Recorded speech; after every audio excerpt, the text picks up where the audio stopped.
This is the metal GE Roundie color set that Chris and I picked up from the Valley a few weeks ago. And as you can see, it has a really bad cataract. This wasn't really a priority for me to get into this, but we're having a bit of a heat wave here in the LA area, and tomorrow is supposed to be pretty hot. And I'd like to attempt to get this thing apart using just the sun. Just put this thing with the neck down and face it into the sun. Maybe put a black trash bag over it to help it heat up a little bit, and see if I could just work some chopsticks under it and get it apart. Because once it starts cooling off out here, then it's gonna get, it's gonna cool off. So it's supposed to be in the 90s tomorrow. Hopefully that'll be enough to get this thing to come apart by itself without water, without heat lamps, without a heat gun. So I think what I'm going to do is in the morning I'm going to pull this thing apart, and I'm going to get this thing soaking in the sun. I'll get some close-up video there so you can see how bad this thing looks. Also, I noticed when I was pulling it out, I noticed that there's quite a big dent in the side here. I'm not sure how that's showing up, but this thing is pretty much not a restore candidate. The CRT did not test that strong. This is more just make a video out of it and have a little fun with it. I'm not saying it's going to go in the trash. Maybe put it up on the prop rental category, but this is definitely not a restore it and keep it in the house.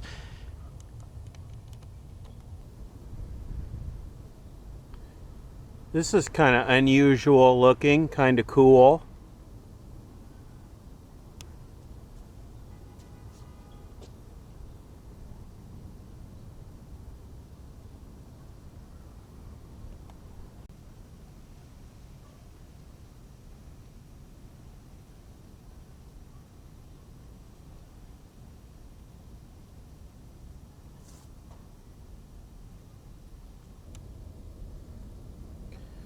Alright, it's about 07:30 in the morning, and it's in the 80s out here already.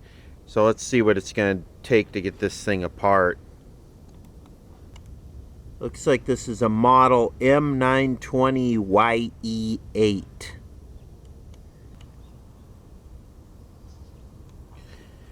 And what I want to do, since this is the original CRT, I believe, is I kind of want to document real slowly here where everything is.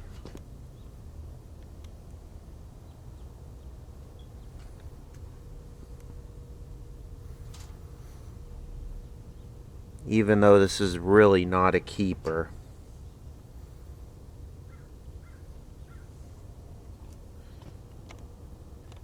And I really kind of want to document this just to document it.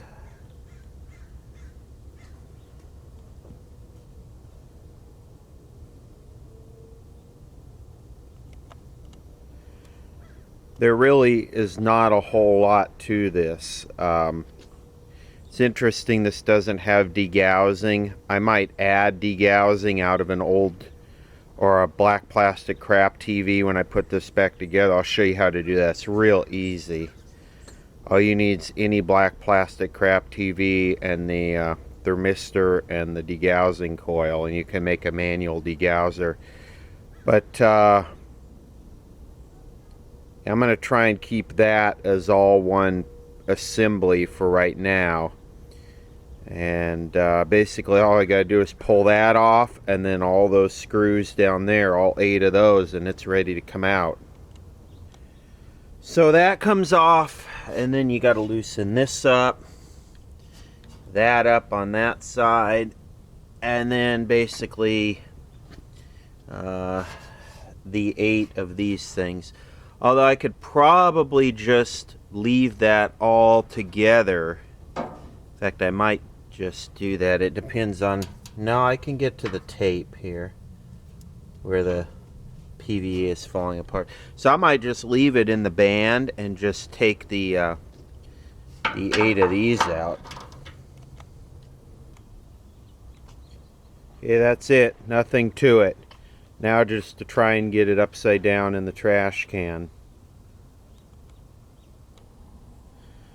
Okay, it has just become apparent to me that I can't do this. I have to take the band off because the way this loops over.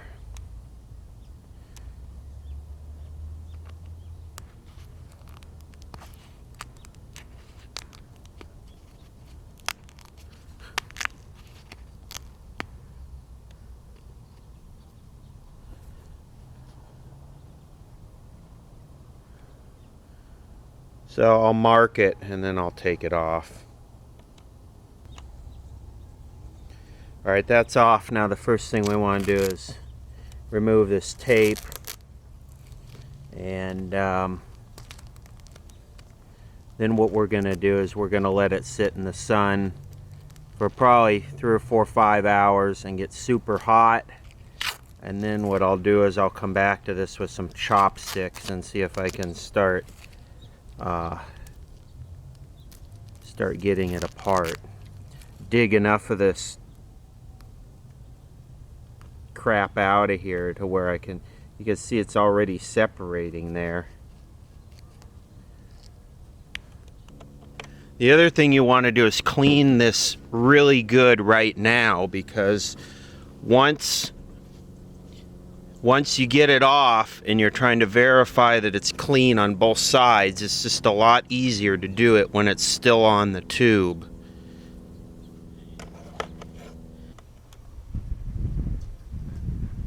Alright, let's see what we can do here.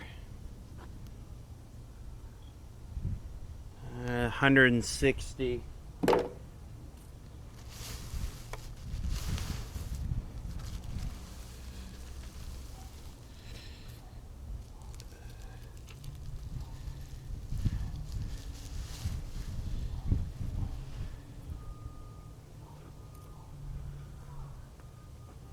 So we'll look at this and see what we got here. Alright.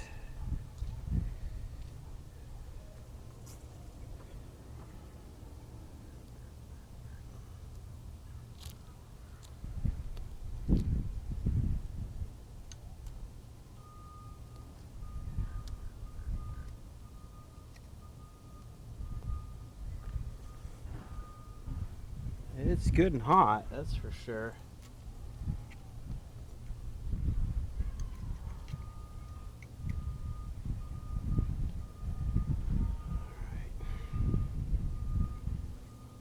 Might not be able to do this at all.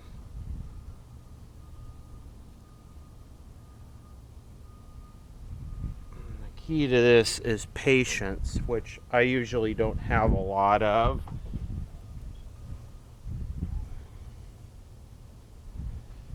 And this might just not work at all anyway.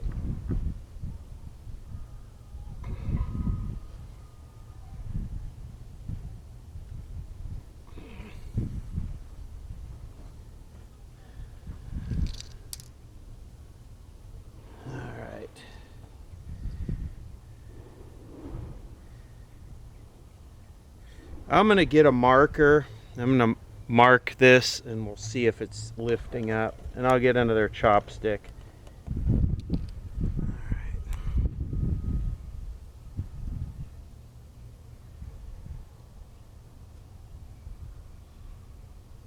Just put a couple marks there, that way I can see if what I'm doing is actually causing it to lift up or not.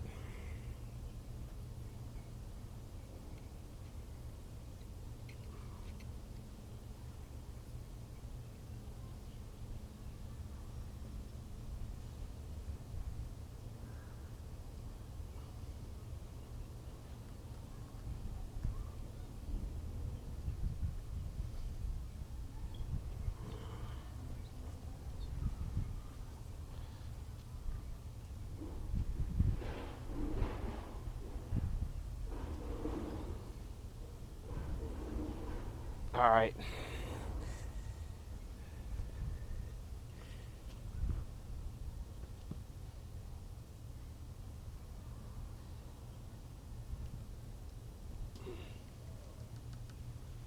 We'll let it sit for a while. I don't want to force it. You know I want to force it, but I don't want to force it because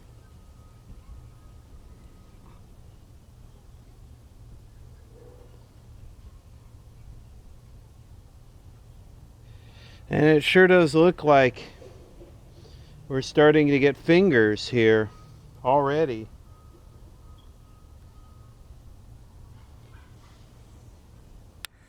So we'll just be patient and come back to this in a little while.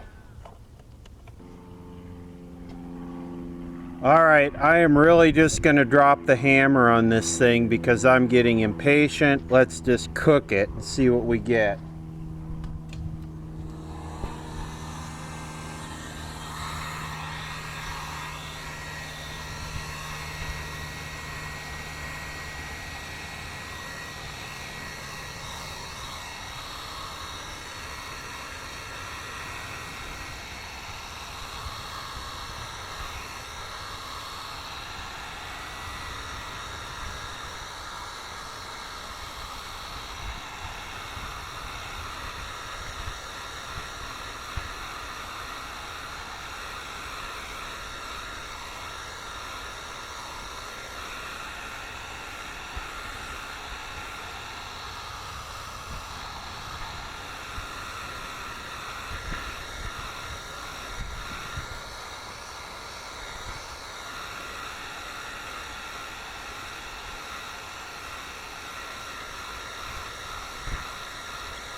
Look at that.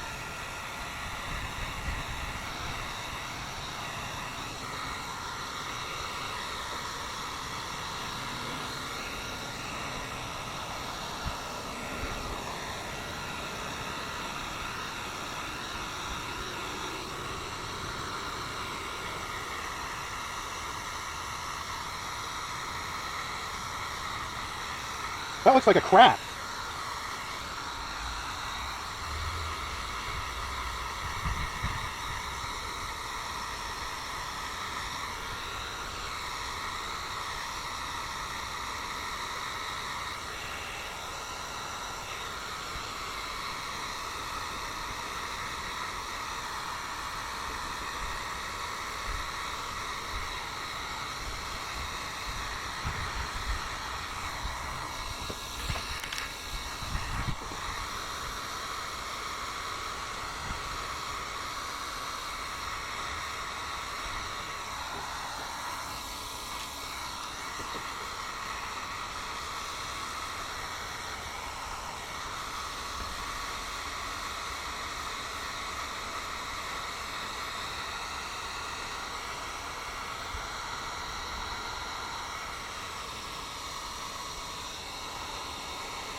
Okay, why isn't it coming off?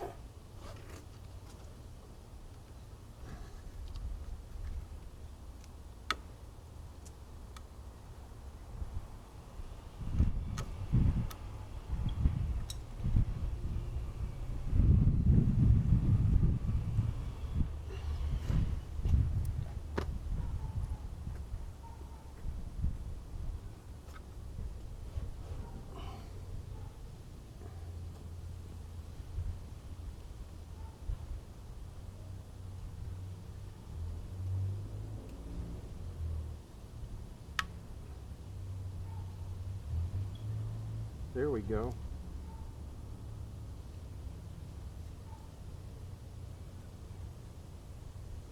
Oh, here we go.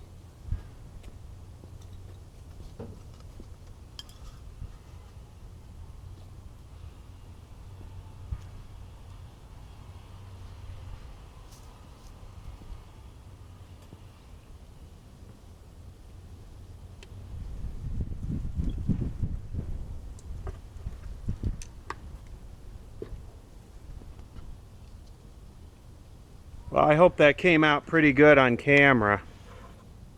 Well, let's see. Let's put a break here. We'll come back. Let's see. Okay. Okay, I am not going to do anything with this today because I don't have silicone.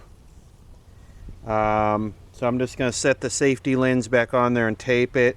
It's about 105 out here right now, so gives you an idea of what kind of aid I had along with the heat gun. So I was kind of sticking this thing back together until I get the CRT done. And I noticed a couple things. I had initially thought that the set was virgin, that it hadn't had the CRT tampered with. And then when I was putting it back together, I noticed this in the bottom. And this is the little thing that goes on one of these to strap the IF wire down. And I noticed this spring here. Well, this spring is supposed to be the full length spring that goes across diagonally to help ground the DAG on the CRT, and it's just busted off here.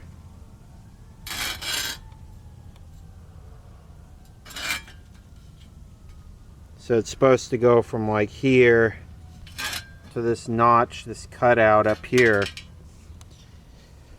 So this thing has been tampered with.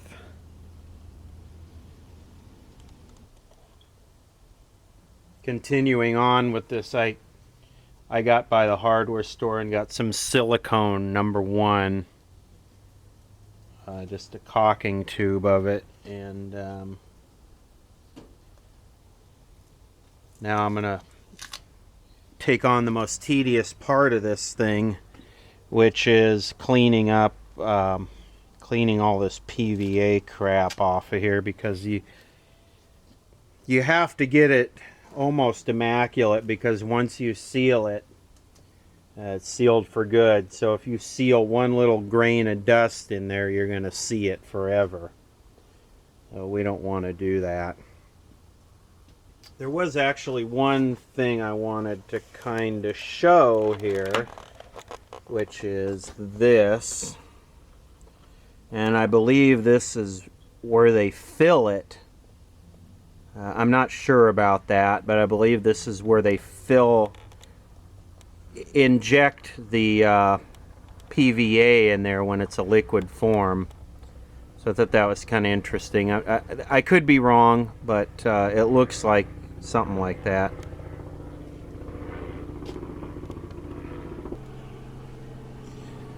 So the first thing to do is going to be to try and clean this up. We need to do to get all of this stuff off of here.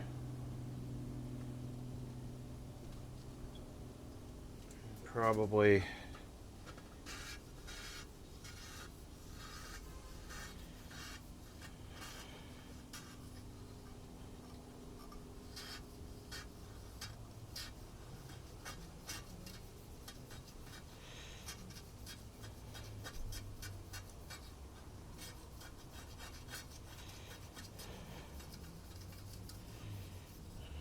Anyway,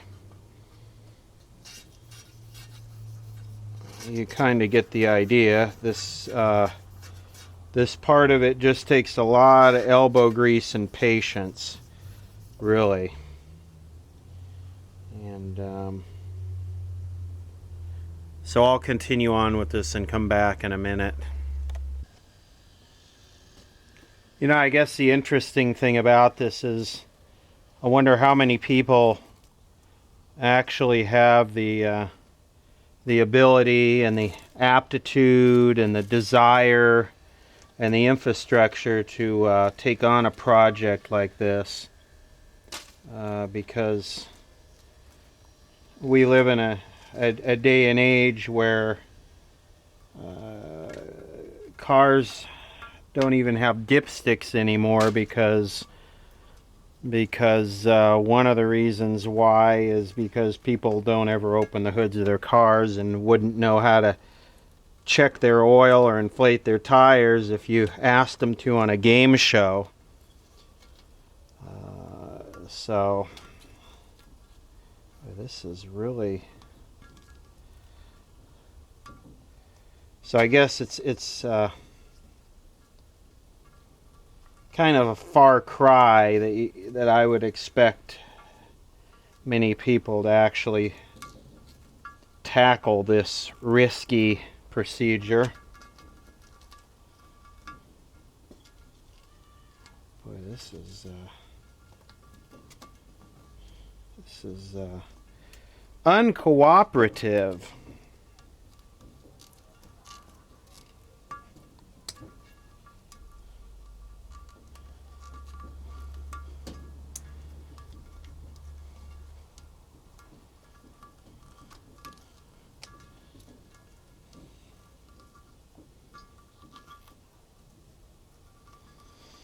Well,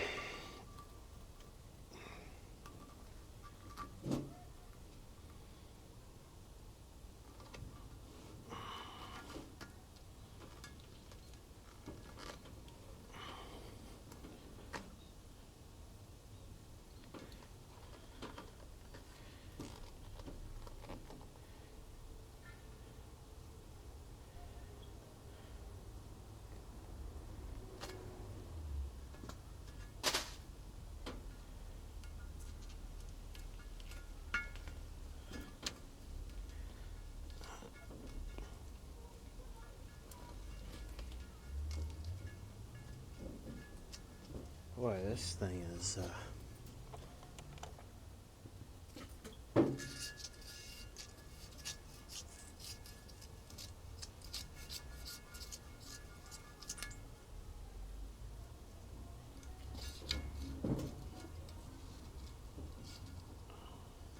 isn't this fun? Isn't this a fun thing to watch? Look at this fly. He's all into this. Probably because this stuff smells like something sour and rotten.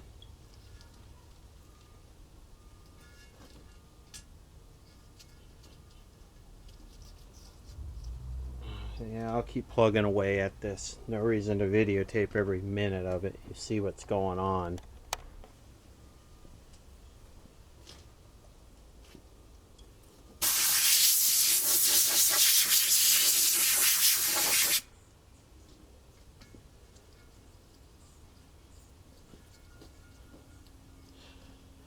Now this CRT is not in the best condition, so I'm not gonna tear myself up over having it absolutely perfect, but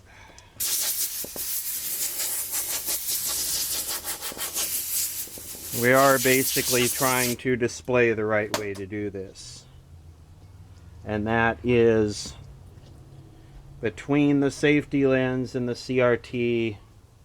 Cleanliness is paramount.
I gotta say, this is about my 5th or 6th video doing this, and it's probably about my 15th CRT, and I have got this down.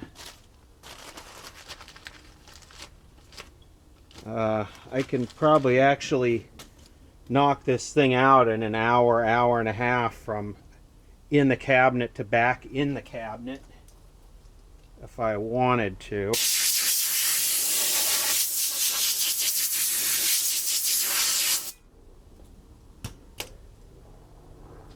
Okay. We got our 1/4-inch double stick tape here. This is hard to find. I got this from Scotty at Hawkeye before he closed up. I think I bought a roll of this. And he did it a little bit different than I do it. He would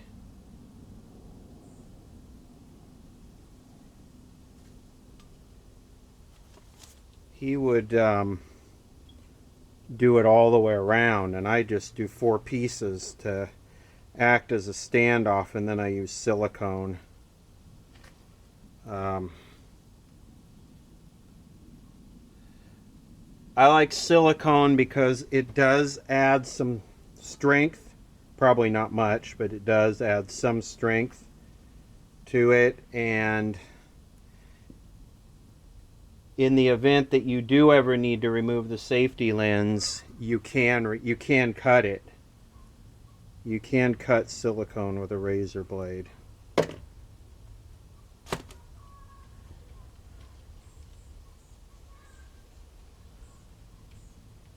Basically do that. Now this is all cleaned off. So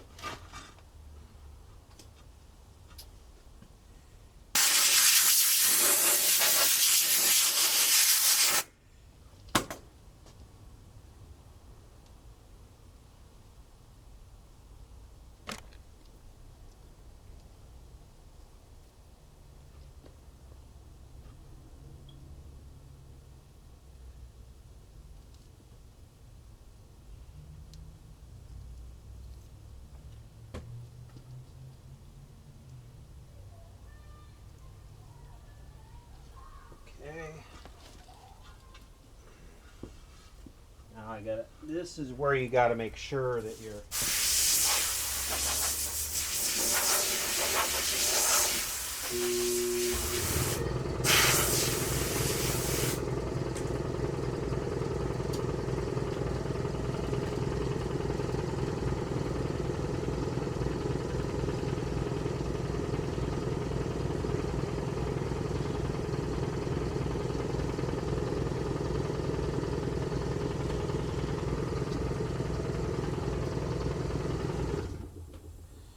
this is where it starts to get kind of touchy. Now I got it over too far. Let me move it. Alright, this is not my finest work. I kind of got this thing all screwed up. But you know what? There's a lot of room for error around here. There really is, and I can. Stupid thing is still not.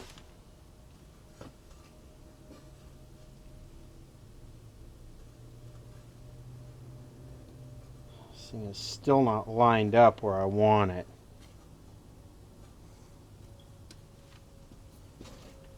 But you know what?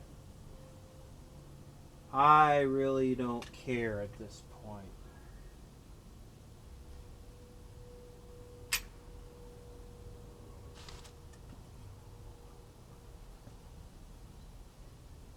You have a lot of room for error here as far as what can be seen when the thing is in the cabinet.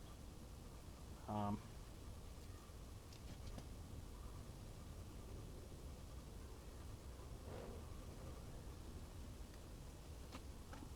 we see that in there?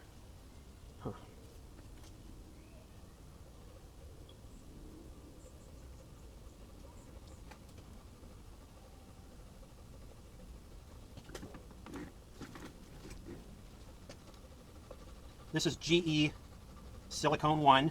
You don't want to use silicone 2. This is the acidic stuff that smells like very sour, very vinegary. This bonds to glass very well. And you could get clear, you could get white, you could get black. It really doesn't matter. I use white because it's what I end up using around the house here most.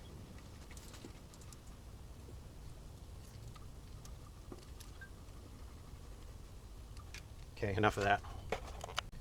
Alright, now what we need to do is make sure this thing bonds all the way around.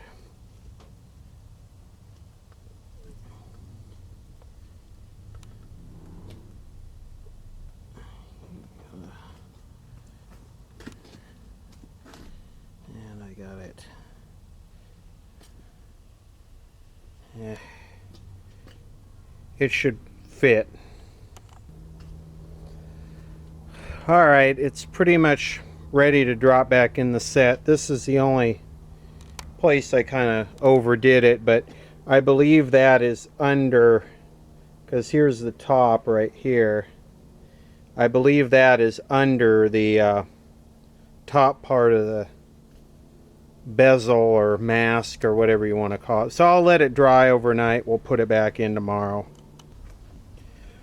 Alright, the CRT is mounted back in, and as I said at the beginning of this video, the spring that goes across here and grounds the DAG is missing. So I'm going to try and find one of those right now. I actually don't really know how it was grounding because this is all insulated with rubber here. So let's see if we could find a spring off of a modern TV. Alright, this was something I picked up to EOL, but it didn't work. So I think we can get the back off of it and see if we can get the spring out of it.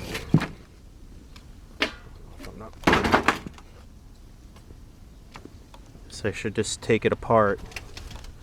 Might be easier. What do I need? A Phillips?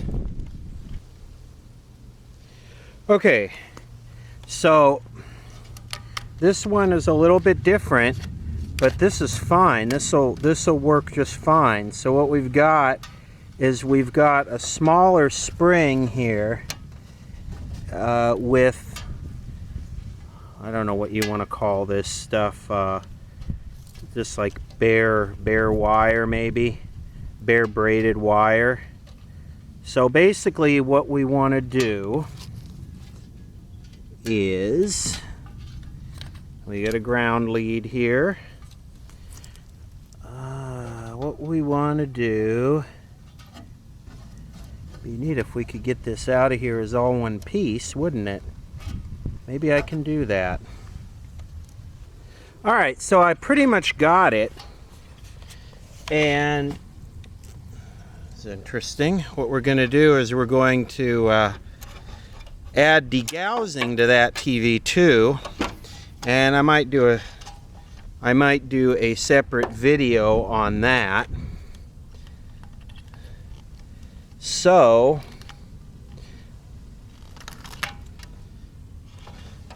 let's just get this stuff out of here.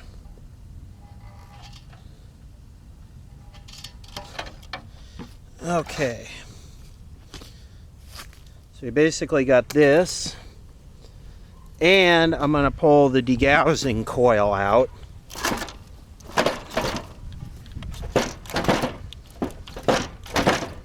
Some good tape. Okay, so basically what I want to add degaussing to that set, it's not critical, but what I want is I want the degaussing coil complete. And I want that right there. That is the thermistor. And what that does is when the degaussing turns on, the resistance of that is low. So the degaussing coil gets a peak, a burst of AC. And then what happens is this quickly heats up, and as it heats up, the resistance increases and it slowly tapers the degaussing off. The degaussing cannot be an instant on and off. It has to be turned on and then slowly reduced. The voltage, the current has to slowly be tapered off in order for it to work, because if it doesn't, it can just leave a magnetic field one way or the other. So for right now, what we're going to do is we're going to take the degaussing coil. I'm so sick of this damn thing.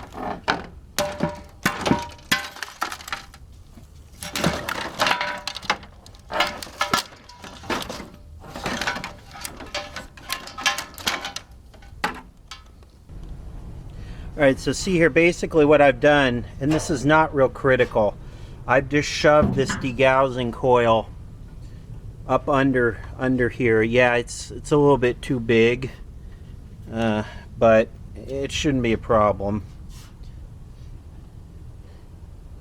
So you can see I've just shoved that up under there.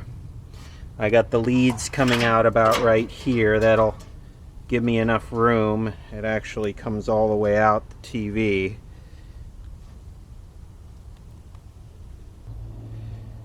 Okay, so we've got this, we've got the metal thing back in, and we've got our degaussing coil back here. Now you could take some zip ties and pull it up to here. That wouldn't be a bad idea. Here's our grounding thingy that I ripped out of the other TV. And generally what we want to do is we want to stick this here. We'll see if it's a decent size, or if I perhaps I need to. And this is not, it's still too long. Even if I go all the way around like that. So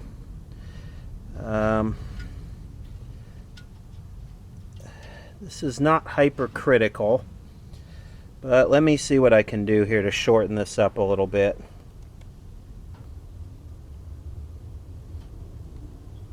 Alright, so here's the spring-loaded ground strap that I pulled out of the other EOL or TV, and it was a little bit too long, so what I did is I just tied a bunch of knots in it, and I got nice springy tension here. Yeah, I should probably clean the dirt off of it, but you know what? 21,000 volts will go right through the dirt. Now, originally, this set didn't have this ground wire, so I could just cut it off. But since it's there, what I'm probably going to do is I'm just going to attach it to the convergence assembly, because the convergence assembly is grounded, and this wire here from the magnet here also grounds to this, so I might as well just ground it all together. This thing is really necessary. You can get some weird problems if the CRT Aquadag is not grounded properly. I ran into a set that I fought with for a week that had a rebuilt CRT where somebody didn't use Aquadag. They spray painted the thing with black spray paint. And finally, after trying to deal with this weird interference issue, I measured the capacitance of the CRT, and there was none. So I ended up adding a capacitor. That was an old GE set. So anyway, we've added a ground strap here. We've got the degaussing coil back here. So I've got my spring, grounding spring. I've got my ground wire here. I just got it clipped on there. Like I say, this was not original with the set. We're going to flip it back over here and see how it looks. Okay, everything's back in, hooked up, convergence, yoke. high voltage lead, speaker. I sprayed all those controls down there while it was apart. I still need to spray the tuner, but we'll leave that for another video. The next video is going to be on this installing an aftermarket semi-automatic degaussing. Let's take a look at it from the front, and we can wrap this video and we'll go on to the next. So let's do a little before and after. This is after the cataract was removed, and we'll show what it looked like before and after. I know I got a little bit of a crappy reflection here, so let me see if I could get rid of that.